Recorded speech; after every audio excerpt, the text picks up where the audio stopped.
Hello and welcome to the Star Family Wisdom podcast. I'm Jenna, founder of Star Family Wisdom and a former global vice president for Whole Foods Market. Thank you so much for being here and joining us today. Star Family Wisdom is a paradigm shifting podcast community and online school for your spiritual and cosmic evolution. And on this podcast, our co-host Sinead Wellahan and I share conversations between guests and ourselves that provide ideas and information to inspire you and support you on this wild journey of being human. We will explore our untold human origin story, real life supernatural experiences, lost knowledge from the stars, and spiritual wisdom that empowers you to transform your life for the better. So don't forget to like and subscribe if you're watching on YouTube, and leave us a comment. It's been so wonderful hearing all of the things you've had to say. Thank you for all of your lovely feedback. It's just been so great connecting with you. And in today's episode, I'll be doing a solo talk about another one of my favorite books. I've got a lot of favorite books, but we'll be discussing Dolores Cannon's 3 Waves of Volunteers and the New Earth. So Dolores Cannon is the author of many books about past life regression, ET abduction, regression, case studies, and life in between death and birth. Dolores was a pioneer accessing incredibly advanced metaphysical and mystical information about how our universe works. And she wrote a whole series of books called The Convoluted Universe, explaining the detailed accounts of light beings and lives on other planets, lives as elementals, and complex information about the mechanics of existence. And Dolores found this information quite by accident. She started her hypnotherapy practice as a quote unquote regular hypnotherapist, helping people with weight loss and quitting smoking. And like many other hypnotherapists, her clients started accessing past life memories when they were deep in hypnosis. Dolores called herself curious and inquisitive because she was always up for exploration and detective work, so she called it. So she leaned in instead of being afraid. And decades later, her body of work and the case studies she has documented reveal the higher intelligence we can access. And I believe this is, foundational information for anyone who is beginning their cosmic journey. And to quickly summarize, before we get into examples from the book, Dolores found through many of her hypnotic regression cases that souls were starting to tell a similar story of how and why they came to Earth. When souls come into the physical body in our dimension, because our dimension is so dense, we lose memory of what our soul has done prior to this earthly incarnation. That's kind of a symptom of third dimensional living, so to speak. However, as humanity is evolving and as the positioning of our Earth and our galaxy is changing, we are beginning to access more information beyond the veil or beyond our dimension.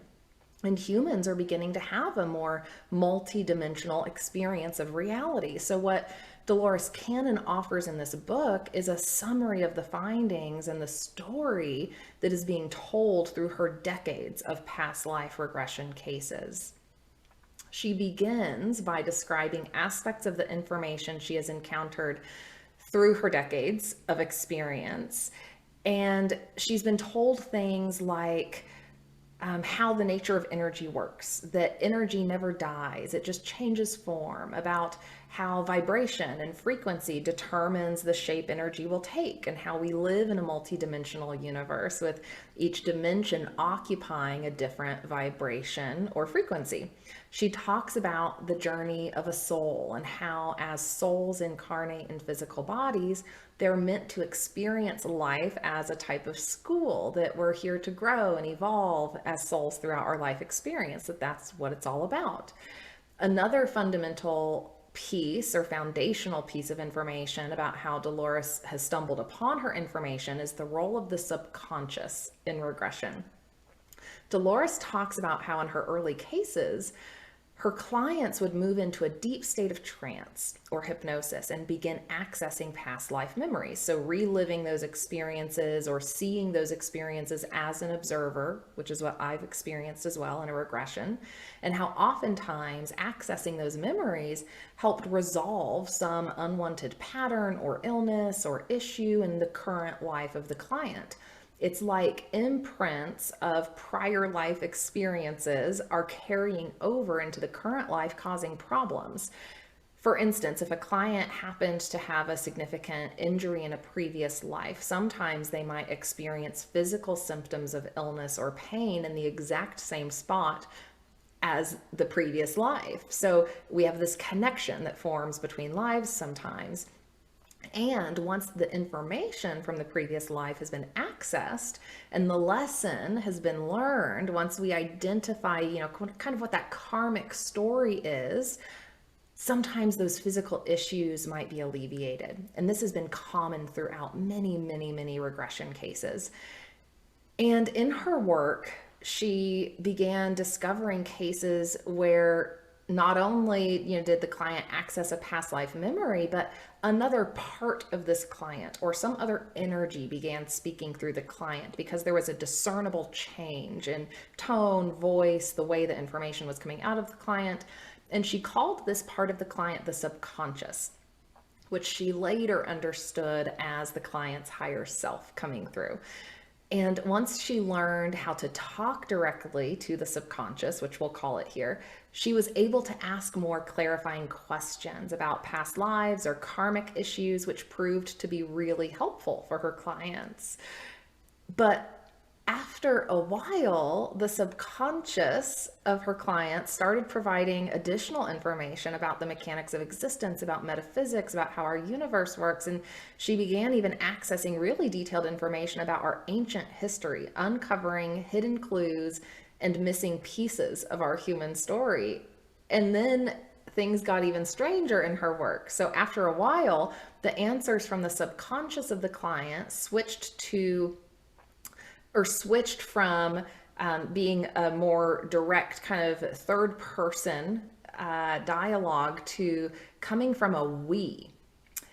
And if you watched our episode with Sarah Breskman Cosme recently, that's episode 19, you might remember we talked about how this very same phenomena has happened to her and her clients as well. And that the we who has introduced themselves is like a higher intelligence or ET beings or a collective of beings who wish to be in contact with Earth to support our evolution at this time. And if you haven't seen it, we talk about my regression that happened where I also had a we speak through me. And it was later clarified that the we, if you're watching on YouTube, you can see me do quotation marks. So the quote unquote we were ET beings who I've known in other lifetimes who are supporting my life purpose on Earth in this lifetime. So suffice to say that some wild stuff can happen when we access altered states of consciousness. So watch out if you're doing that. Be prepared. And, I think it's important that before we talk about her findings that she documents in the 3 Waves of Volunteers, it's also important to know that she references a previous book she wrote called Keepers of the Garden. And this connects to that connection with ET beings in regression cases. And it's one of my absolute favorites. And it centers around a subject she calls Phil. And Phil accessed memories of the seeding of Earth and accessed information about how life began on Earth. And this was a case of someone who was not into any of this stuff. Someone who, when this came out of him, almost rejected it because of just how out there it seemed to him. And apparently, and this is being corroborated now through lots of other research, life on Earth was seeded by advanced beings in our universe. And this is what I now believe to be true. And I think this is important context because in the 3 Waves of Volunteers, we learn about a type of organizational system that exists in our universe and how there has been an effort to get souls to volunteer to come to Earth to help shift the trajectory of our civilization. So there are organizational systems or councils that exist in our galaxy and our universe that oversee the development and evolution of life. So evolution and creation are both true. And there are more beings than just one God participating in that process, right? So while we have a creator of our universe, and that creator has put into motion this, existence that we are a part of, there's a lot more complexity within that existence that we're just now beginning to learn about and understand.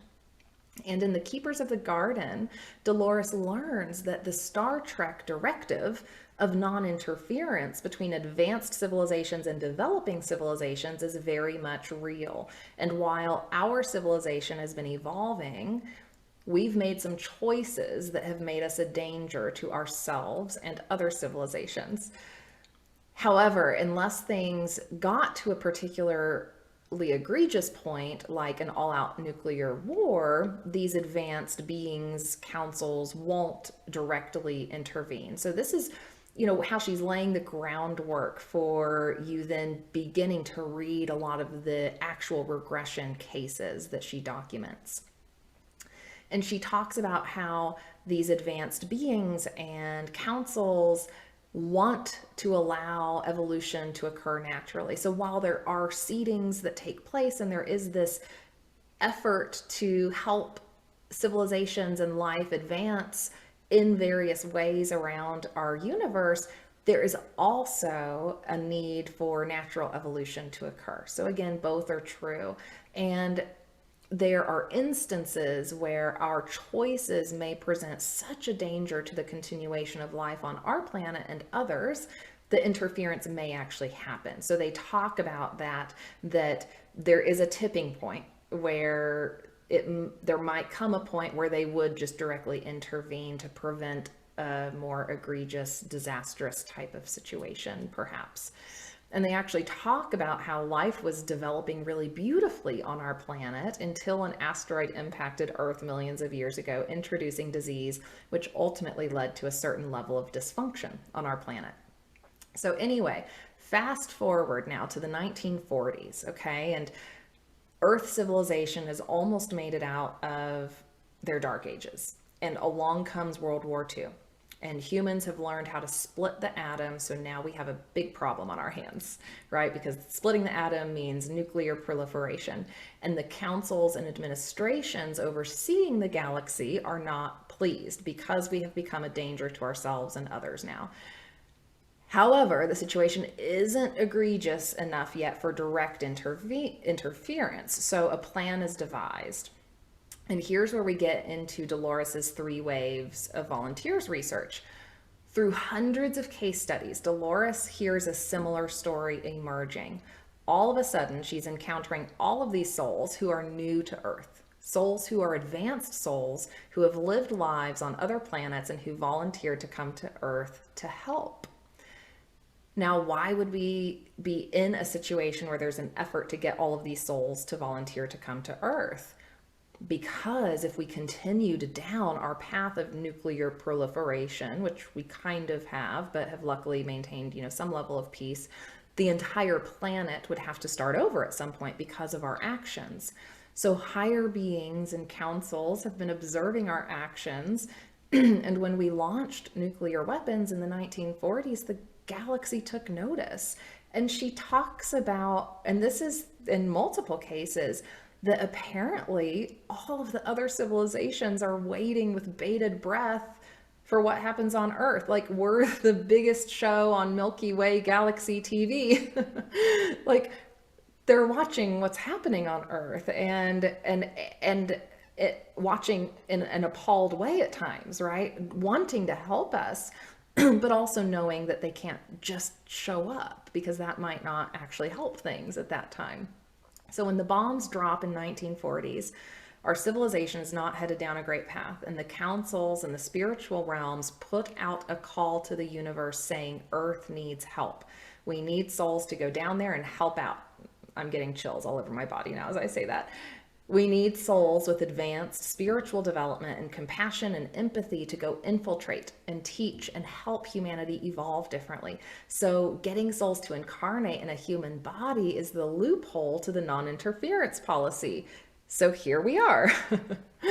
And Dolores talks about the souls coming in three waves of volunteers. And as I was preparing for this talk today, it actually made me emotional just thinking about it because, our planet obviously has been challenged in a lot of ways. And it's just a beautiful thing to envision that there's this universe full of beings wanting to do what they can to support the positive evolution of this civilization. And that just overwhelms me sometimes thinking about that, thinking about the complexity of this situation we have found ourselves in. And so souls start coming to Earth, souls start incarnating on Earth, advanced souls. And this was happening right around the time and after World War II. So for those of you in your 50s to 70s, you're the first wave. If you were born right around or after World War II, you are those daring souls who came to help first. And the first wave of volunteers, as Dolores says, have had the hardest time adjusting because some of these souls have never even been part of civilizations that have experienced our level of violence, yet they came to help anyway. So, if you're a sensitive soul out there who has really struggled with this world, I get it and I see you. And it's because you've never experienced this before and you were brave to come here and just be here. And just being here alone is helping. I think we all get caught up in, am I doing enough to help the world? Am I doing enough in my life? And just by being here, you're helping. And then the second wave of volunteers are like me and Sinead. So people in their mid 30s to 40s. And then the younger generation are the third wave. So the star kids who are here shaking things up. And if you're a parent and you have a child who is displaying advanced abilities and advanced intelligence, this is why. They are an advanced soul who has come to Earth to help shift the trajectory of our civilization, and they need to be nurtured and honored in that way. And a lot of the systems we have created on Earth are not always conducive for the learning and growth and evolution of those sorts of advanced souls. And we'll talk more about that later. Sinead and I are very excited and passionate about supporting the star children who are coming in, knowing that we too are volunteer souls here to do this work with all of you. So we'll definitely have more conversations about that third wave and how we can support them. And in Dolores's work, she notes that many of the beings speaking through her clients are acknowledging that the efforts are working in many ways. And while we may still have some rough road ahead, and we certainly have many systemic changes that are needed for our civilization to return to harmony and balance, we have indeed avoided some of the worst case scenarios, which is good to hear. So we've gotten some validation there that, there has been some payoff with this effort that has happened. And I should add here that many indigenous prophecies have also seen this tipping point coming, or this turning of eras for humanity, because we are in an era transition right now.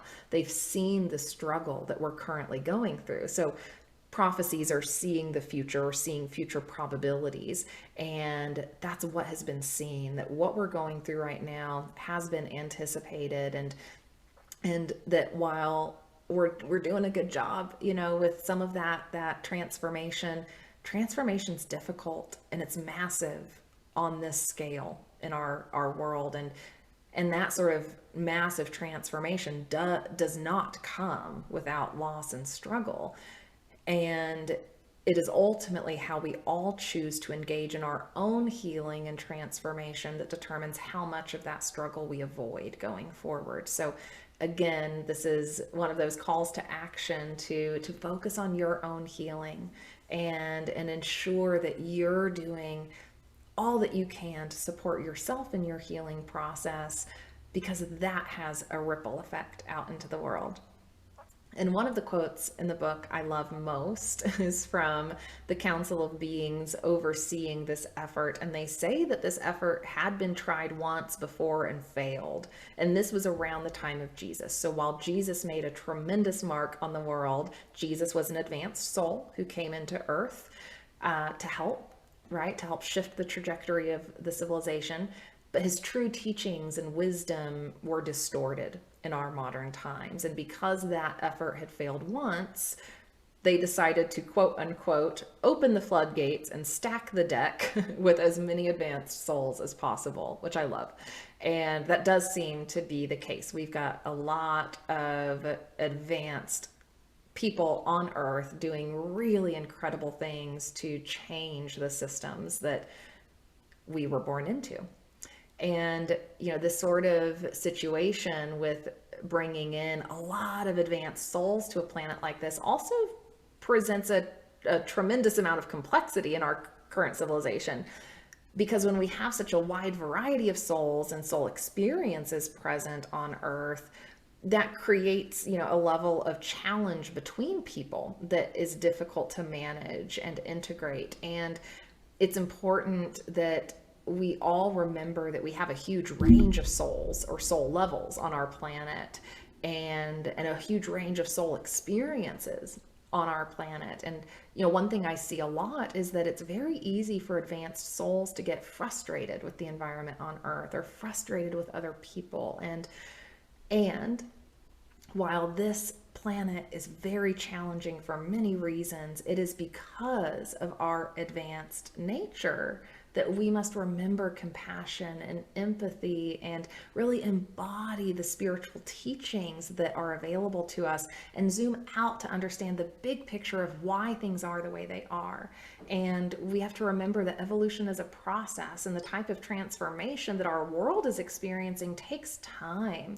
So we have to take the long view, and we have to understand the type of soul mission that we signed up for. And you're here to be a spiritual warrior in this life, and that's not always easy. And when we're in our human body, we want instant gratification, right? We want things to change quickly. We want to just make it all better right now. And these sorts of evolutionary processes just take time. So we have to be patient with ourselves and with others. So I want to share some additional highlights and examples from the case studies in the book, because some of these are so beautiful and insightful and really help us to understand the complexity in our universe. And if you're like me, you'll find moments of remembering truth as you read these books. And when you remember truth and you break out of the distortion that has been caused on our planet, that can be a really profound experience, and it can elicit tears and emotional release. And know that that's normal. And if that happens to you while you're reading these books, just let it happen, because it has for me. And when I find those moments of remembering truth and remembering what is possible out there and what does exist out there, it can make you a little lonely for home, because a lot of you listening are souls that have had experiences out there, are souls that come from other planets, and this doesn't necessarily feel natural to you here. And so be kind to yourself as you're going through that process. It's normal for the type of soul you are. And one of the experiences or examples from a soul who is a first timer on Earth is that of other civilizations and understanding how the universe works. And she says that ours is one of the few civilizations that has forgotten their connection with God. Ugh, isn't that sad and poignant at the same time? And these souls greatly admire us for going through the experience of coming here and forgetting, and then having to rediscover all of this. That's a big process to go through. And I love how this soul puts it, as she's in the spirit. So she's in the spiritual realm at this point, making her incarnation decision. And what she says is, I've decided to go down and be one of those humans. feels like something I would have said, maybe. And this soul describes the decision to incarnate as a type of duty, which is something I've said in my regression.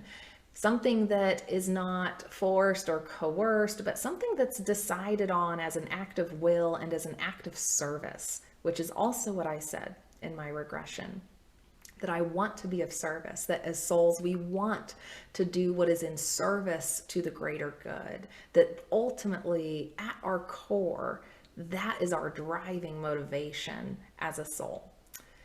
And souls talk about the density of Earth and how people on Earth have lost appreciation for the physical body and how we've disconnected from the light. And in one case, a person was experiencing some significant physical illnesses, and it was a result of the soul not really wanting to be here in the human form.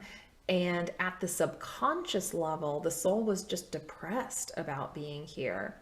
And as a side note, I've experienced a level, or previously I experienced a level of depression for many years that I could not understand the source of until I learned about the journey of my soul and that I had felt somewhat isolated after having volunteered to come to Earth. So this life did not feel totally natural to my soul, and I had separated from many of the souls that I'm used to incarnating with. And for many of you out there, that might be the case as well, that you volunteered to come here and many of the quote unquote people, souls that you're used to being with are out there. And so we come into this situation here on Earth, maybe feeling like something's off, something doesn't feel quite right. So in this case with the physical illness, Dolores asks the subconscious to help. And during the regression, the subconscious says it's working on removing a walnut-sized lump or growth. And this is just one of the many, many cases where spontaneous remissions have occurred once the soul level understanding of the root issue or the karmic issue has been found and resolved. And at one point in the book, Dolores asks the beings, speaking through a client, about the date or the year of 2012 and the speculation about 2012 being a major turning point or the timing of some sort of major event, right? There was all this talk around 2012. I remember it. And this subject talked about frequencies increasing and our vibration on Earth moving faster, and that 2012 wasn't necessarily a date that reflected the end of the world, but more about a date that reflects the shifting of energies on our planet. And it was said that this is the tipping point. So 2012, which the Mayans documented, right, which is why we all knew about it, was a changing of eras. And so, through this advanced astronomical data and tracking, our ancient cultures on Earth were able to anticipate the changing of eras on our planet. And this will result, it was said in this book, that some people may not be able to handle the shifting energies. And for those who can't, that may be an exit point for their soul. That may be a point where they choose to leave the planet. And for those who do choose to move through this transitionary period, who have signed up to be here through this, there will be challenges. Like we have been experiencing those, and it won't be easy. And it never is when a civilization changes eras and when one has to make a quantum leap like we are. But this being said that those who are here through the change are tough enough for it, that they're ready, they signed up for it.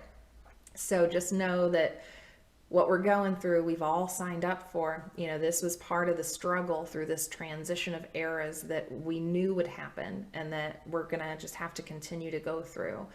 And in one case, a woman comes off the cloud, as Dolores puts it. This is, as she's taking someone into a regressed state. And this woman finds herself at the base of a temple, at the edge of some water, and she sees beings ahead of her. And this woman says, they were expecting me. They were aware of my arrival. And she starts to point in the regression.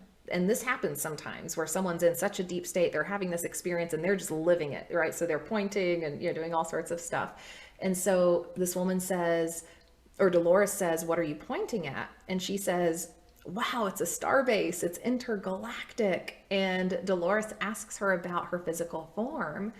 And she says she took a form to come there to interact with those beings. So she's remembering this situation where she went to go visit with a certain council of beings at a starbase.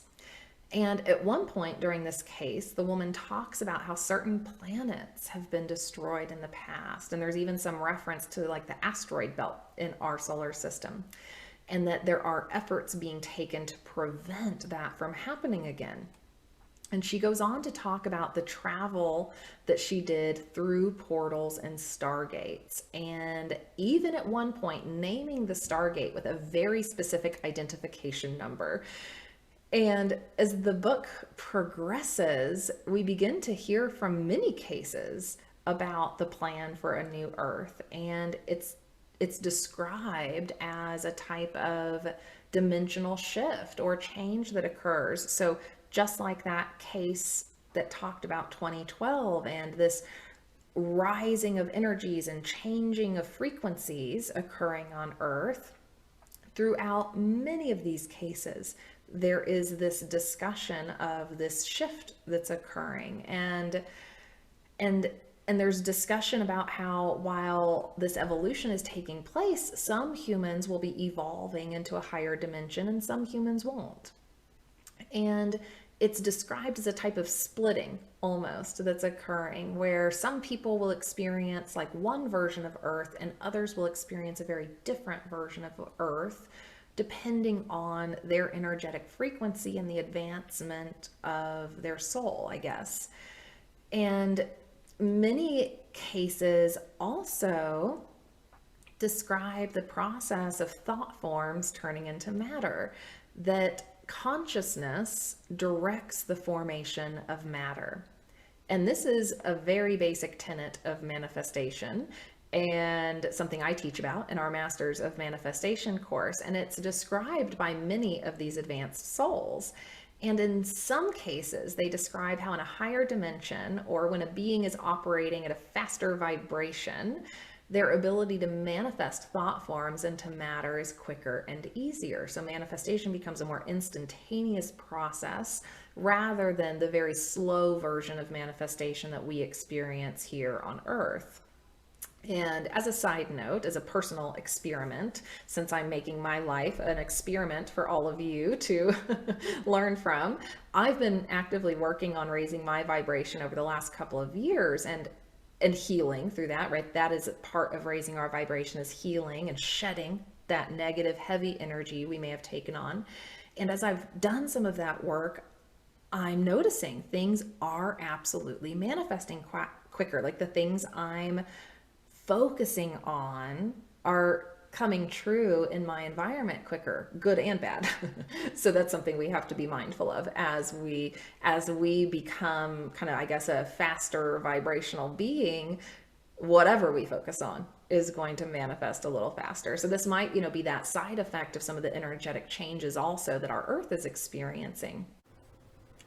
At Star Family Wisdom, we're passionate about helping you become a conscious creator of your reality. Manifestation is absolutely a real thing, but you need the right tools and practices to become a master of manifestation. That's why we've curated a selection of tools that will help you step into your power and harness the creative energy of the universe. Grab our Masters of Manifestation journal to begin the process of writing your intentions into existence, or use our 400 affirmations and mantras and hypnosis recordings to reprogram your mind for success and abundance. And in our Masters of Manifestation course, you get access to over 25 video lessons along with a full toolkit that includes meditations, affirmations, a life vision workbook, a downloadable manifestation journal, limiting beliefs exercises, and quantum journeys to help you connect with your soul.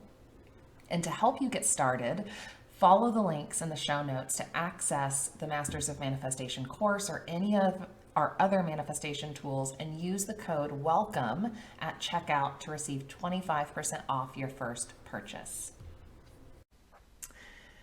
And now, in some parts of this book, there is described a type of control or these type of abilities that these advanced beings and councils have, the ones that oversee evolution in the universe. And they describe how there are indeed instances of civilizations developing technologically without advancing their spirituality. And when civilizations prioritize technology and weapons without prioritizing love and harmony, bad things will obviously happen. And in some cases, the councils choose to end that civilization. They say that the experiment of that civilization would just start over, and that destruction would happen if technological advances happen without heart consciousness associated with that. And so, I should also point out here that in the event a civilization might have to end, the souls who are embodied on that world would choose new bodies to incarnate into. So while this physical experience feels very real and the idea of death may feel scary, the reality is that bodily death will always occur, no matter what body we're in, no matter what civilization we are a part of, and that life will always live on. So in the event that something happens to our world, which I don't know that it will, I don't think it will at this point, but in the event that something would happen, souls will continue to incarnate in worlds that are suitable for their evolution. That's just how life works. So, as you're reading some of these books, when there are some of these bigger picture ideas of what has happened, what could happen, what sort of decisions could be made by higher intelligences, it's important that we don't take on fear around that, because that's not the purpose of this talk. That's not the purpose of these books. The purpose is to help us expand our consciousness and to move into a state where we can prevent those worst case scenarios from happening, right? To move into a state where we can embody higher wisdom and embody that higher intelligence so that we can change our world for the better. That's why we're here. And another common theme throughout the book is the fear that we take on and how paralyzing that fear can be for our evolution and our advancement.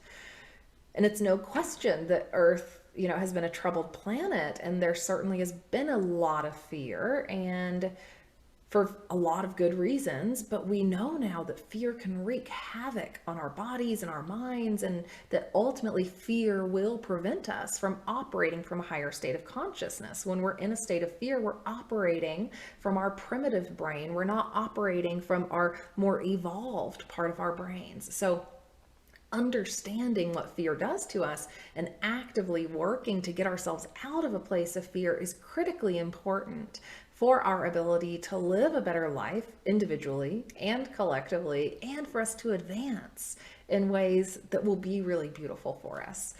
So many of these souls who have worked with Dolores are actively working on shedding fear, and they're letting go of heavy energies that they've taken on when embodying on this planet.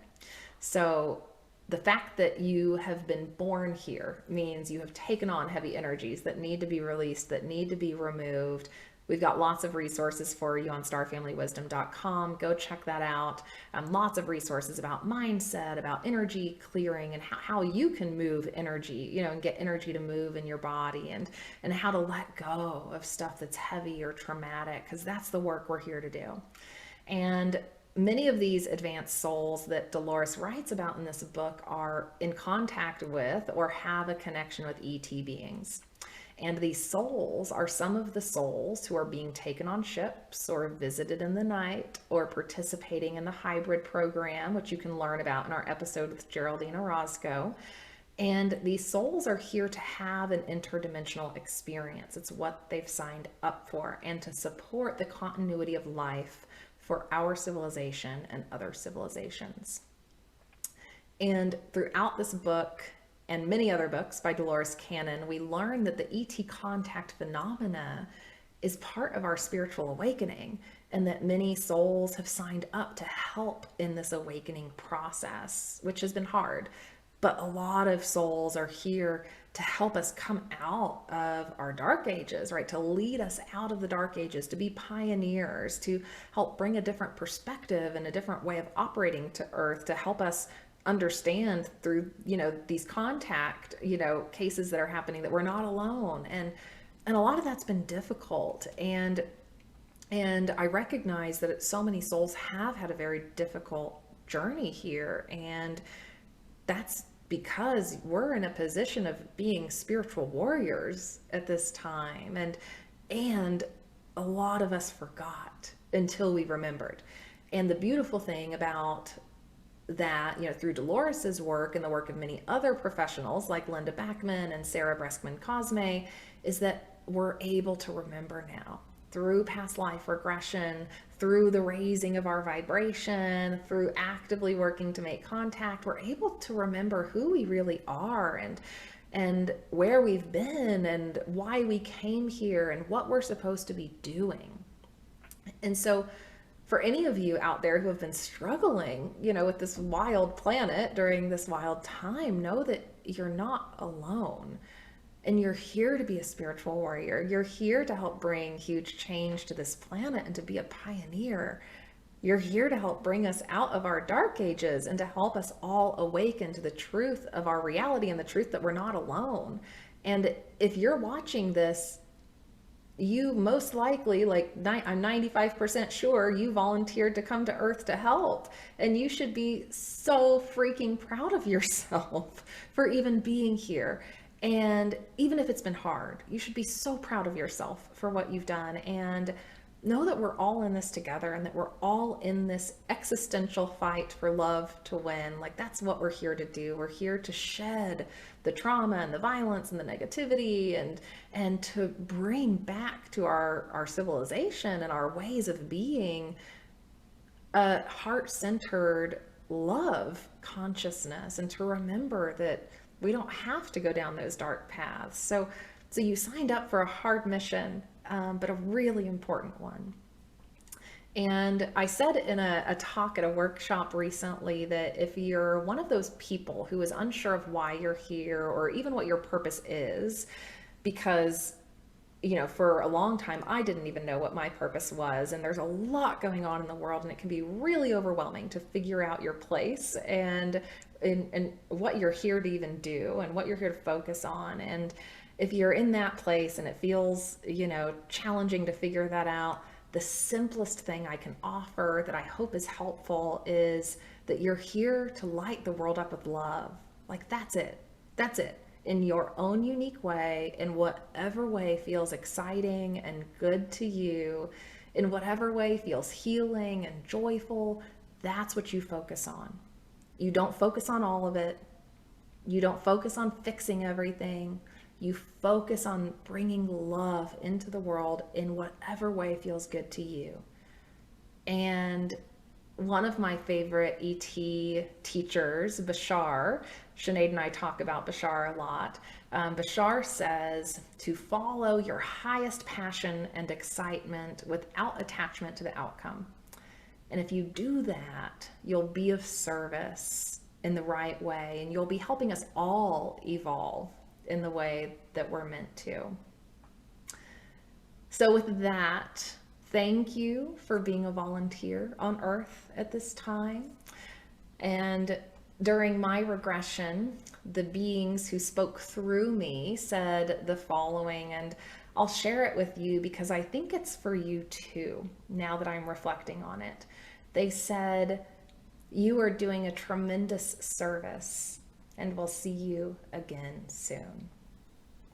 So with that, I'll see you again soon. Don't forget to like and subscribe, leave a comment, tell us what your mission is, tell us what you're here to do and why you volunteered on Earth at this time, and we'll see you next time. Thanks for watching and listening.